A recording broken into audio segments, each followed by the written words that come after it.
Hi folks, this is Paul Cooper with Totes and Notes again. Sorry for the delay on a few videos. The last couple videos I did, the audio was jacked up. I think I've got it all figured out now. Got a busy weekend. I got some, 3 new lists on Friday of non-performing first positions and some CFDs that I'm going through. So I'm going to show you guys just a quick way to cut some of that down. And if any of you are interested or thinking about buying any notes and you want to learn more and maybe a joint venture, please let me know and reach out to me. I'll also be putting up some videos here shortly of the assets I'm looking to acquire. So, right, what we've got here is one of the lists that I've received that I've done the most due diligence on. It's got everything on here except the address. So what I'm going to show you what to do is how to cut down this list, because what do we've got? We've got several hundred assets here. Yeah, so over 500 assets. Can't do due diligence on all those. And even if you could, you probably wouldn't want to. So you need to figure out what your guidelines are going to be, what type of notes you're looking for. So these are all first positions, non-performing. And so what I like to do first, select everything, do a custom sort. We're going to do state. So Alabama's good. California can be okay, so we'll leave that for now. Colorado's good if you can find stuff. You know, California and Colorado, it's just a matter if you can find stuff that makes sense.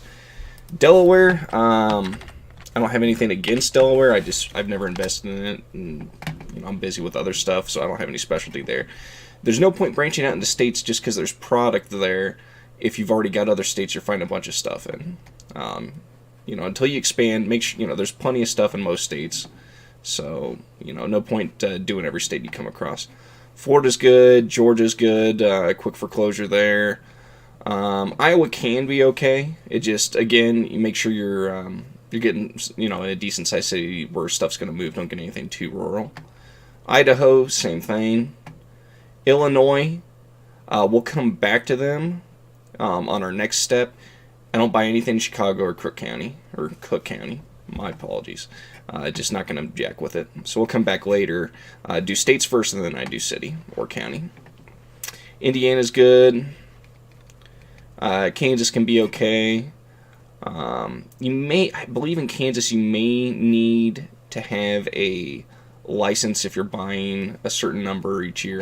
Don't quote me on that. I haven't bought anything from there. I'm from Kansas City, so I know the area. I just haven't found anything on the actual Kansas side yet that's been worth buying, but I'll come back and look at that.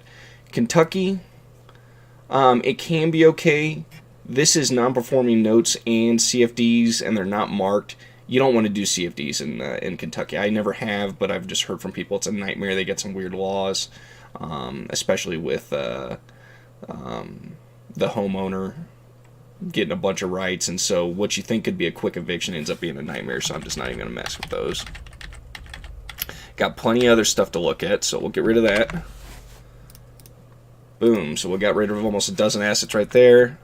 Louisiana. I like Louisiana to go visit, but I'm not going to buy there. Maybe if I saw something in New Orleans that made sense. It's just values are all over the place. It's generally not going to be worth messing with. I don't mess with Maryland at all, especially not Baltimore. That city is just abandoned and crumbling. At least, Detroit's coming back in some parts. Baltimore, unfortunately, it's sad. They've got a bunch of issues. Maine, don't mess with. Again, no reason. It's like Delaware. I never have, so not gonna mess with it. Michigan's good. Minnesota, haven't jacked with. I've heard there are potentially some issues. It's super cold. Definitely don't want to. And with a lot of these states, if you're buying around the wintertime, we're okay right now since we're into spring, beginning of summer. You got to really winterize the areas. Missouri's good. Mississippi can be good. North Carolina, both of the Carolinas can be good. Nebraska we'll look at. I'd probably only ever mess with maybe Omaha and Lincoln. Haven't ended up buying anything there yet. New Jersey, no thank you. Never going to mess with New Jersey or New York. New Mexico's okay, but again, I haven't bought anything there. There's only one on the list. I'm not going to jack with it. New York, get rid of those. Ohio is absolutely great. There are a bunch of good cities to invest in Ohio. Oklahoma, if it's not Oklahoma City or Tulsa or a suburb of those, I'm not going to jack with it. So we'll come back to that when we do the cities. Pennsylvania is good, usually 9 months or less for foreclosure if you need to. I don't mess with Philadelphia, so again, when we come back to city, we'll get rid of that. South Carolina can be good. Tennessee can be great. Memphis can be really good. I lived there for a few years before, when I first got in the FAA for air traffic control. It's a rough city. You got to know where to buy, and even though I live there, I would definitely make sure that I would get a good realtor to help me make sure that I'm buying in okay areas. I know the absolute worst areas, but it's kind of dynamic. They're spreading, and then they're also being revitalized. So if you're investing in Memphis, definitely get some good boots on the ground. And there's decent supply there in Memphis, so it wouldn't be bad to get a team there if you wanted to focus on that. Texas can be great, again, if you can find stuff that's in good cities that makes sense. I think a lot of this stuff, I've already gone through it, I think a lot of this stuff ended up being either not worth much or in really small towns. Virginia, not going to mess with. Too rural. And then West Virginia is even worse. Wisconsin, it's cold. The taxes are stupid high. Never going to mess with it. And then here's West Virginia. Pretty safe if you like doing outdoorsy stuff, but there's no one there. So just from there, we eliminated roughly 75 assets. So we're coming down, and that was just the first step. So we'll now select it all again, do our custom sort. Instead of state, we're going to do city.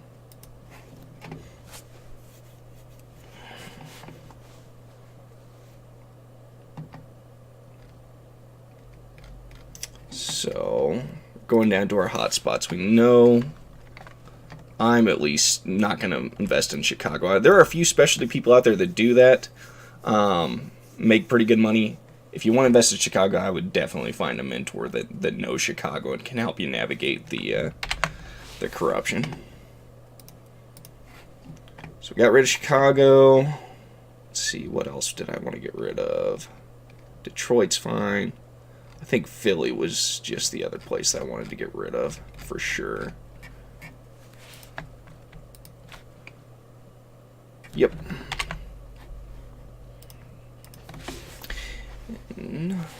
So now, they got rid of a few more for us. And you could do that while you have it filtered by state. It's not always alphabetical. So now we're going to look at UPB. So custom sort. And folks, you can do this stuff in almost any order. This is just the order I do it in. These are the main three that you're probably going to want to do to really help you eliminate the garbage. So UPB, Richmond, Missouri. I'm not even sure if I know where that is, and I grew up in Kansas City.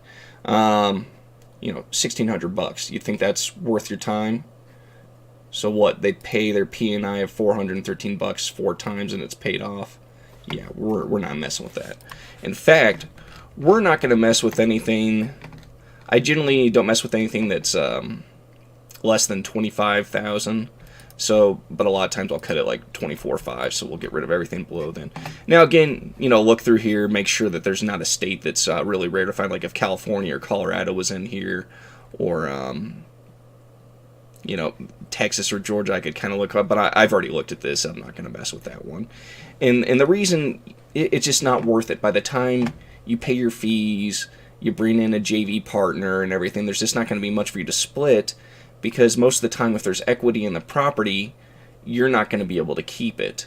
It's going to go back to the homeowner, or it's going to go to people who are in second or have any other judgments. So it's not like, they owe $5,000 on that house, the house is worth $50, and now you get an extra $45. That's not the way it's going to work. Now, if it's close, it's okay, because with arrears and fees, and if you have to evict or foreclose, you're probably going to eat up what equity they have. But you at least want it close. You don't want to be buying something with, $5,000 UPB. It's stupid. If you're going to do that, make sure you're just paying pennies on the dollars, like a couple $100 at the most. So we'll get rid of those. So now we got stuff that's at least 24.5. Some people will also go by P&I. They don't want anything less than $500 a month. These are really low value assets. So if you want something with P&I $500 a month, it's either going to mean something that's a brand new loan that's most of the value, or you're going to have to go to higher assets. So I don't look at the P&I too much. Now, if you see like an outlier where it's really high compared to the UPB or really low, then maybe that's something you do look at, but that's not something I'm going to just go ahead and filter by right now. Same with interest rate. As long as it's not, above 10, that looks like it maybe cause some suspicion. I don't really care too much. Now, if it's like below 5%, you maybe want to start looking at it. All right, so now the next big one, we're going to select everything. We're going to do a custom sort, and we are going to do last payment. So here's the first payment date, 7/15/2011. The last payment date was 8/31/2015, and the next payment due date is 6/15/2015. I think I alluded to it in another video that these two won't always be the same. So it means that they're still behind, but he paid more recent than what he's behind. So they paid in August, but they're still behind, and so he was paying in August for what should have been May's payment. And what I look for is I'll go up to a year and a half, depending if I really like it. But generally, I want someone who's made a payment within the last year or so. So I'm just going to go ahead and select. Let's make sure this is correct. All right. Last payment. So I'm going to go up to December of last year. So everything before then,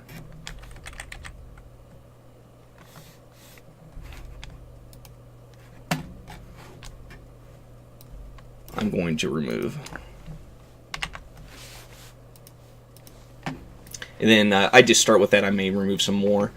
But so these people haven't paid, and it's May now, so almost a year and a half haven't made a payment. And I generally want people that have made payments because I want a high percentage to start paying again or to modify. That's the low-hanging fruit, folks. You may look at it and be like, oh, well, the P&I payment after everything I invest is 20% or less, and which, if it's a loan, if that's just you in it, then 20% is pretty good. But if you're splitting it with someone, you're like, oh man, we're getting 9, 8, 9, 10%, that's not that great. That's okay. And you got to remember, you're competing against the stock market, stocks and bonds. That's a pretty good year for the stock market, usually, assuming it's not doing anything crazy. And then on top of that, you're going to get money when you go to sell it. I generally don't keep notes forever. If I do that, it's going to be something that I own personally, so I'm getting that 20+% just for me that I'm not having to split. Or if it's just really high, you get one of those big home runs that's just paying a lot. Generally, what I want to do is I want it to reperform for a year. That way now I can sell it as a performing note. And then so we were getting that 8, 9, 10% each on the P&I. And then now we're getting that note sale where we're selling it from anywhere to 80 to 90% of the value to give the new owner roughly a 12 to 15% yield. That's where you're making your easy money. You're making a lot of money when you exit there. And then in the interim, you're both getting some money for your time. So that should be the ultimate goal. If your ultimate goal is to foreclose, that is a decent strategy. It's just you're going to be paying a lot of money in legal fees, and you're not going to be having cash flow coming in. So if that is a strategy you want to focus on, is getting the actual property, that's fine, but you may want to get yourself some performing loans or some other ones that are probably going to perform, so you just have some cash flow to help you float the business. So anyways, we're going to go ahead and we're going to remove a few more. We'll just go ahead and we'll go to...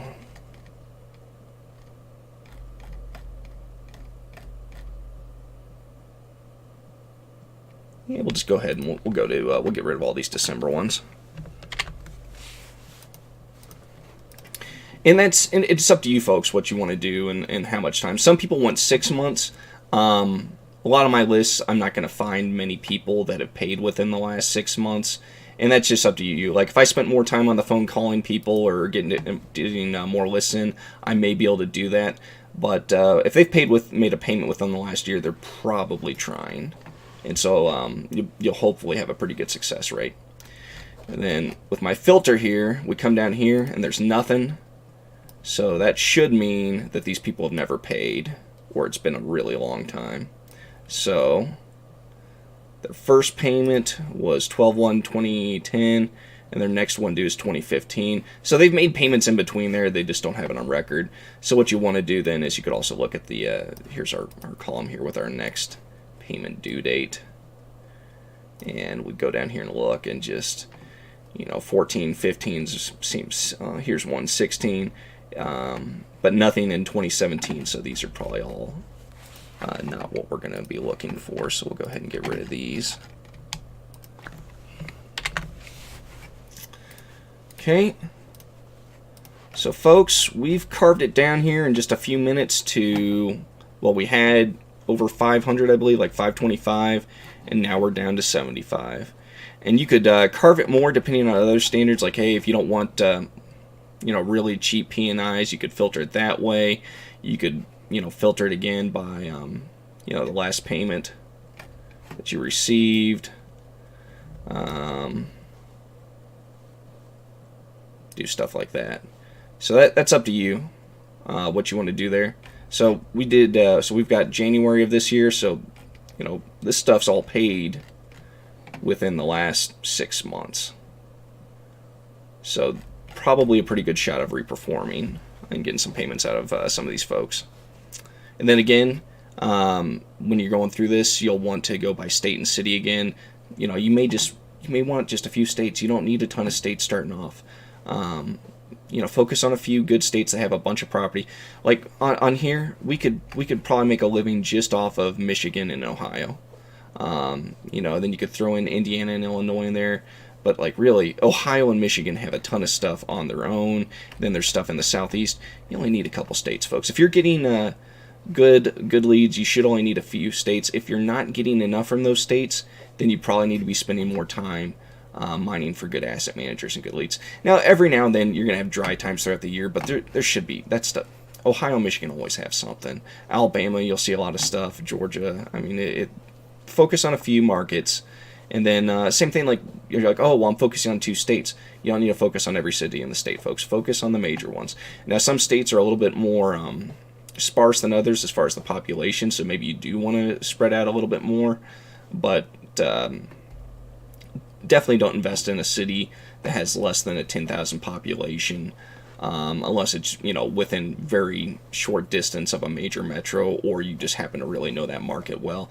Focus on the cities that have more than that. In fact, hopefully they have a lot more. Hopefully they have at least 30, 50,000 plus people.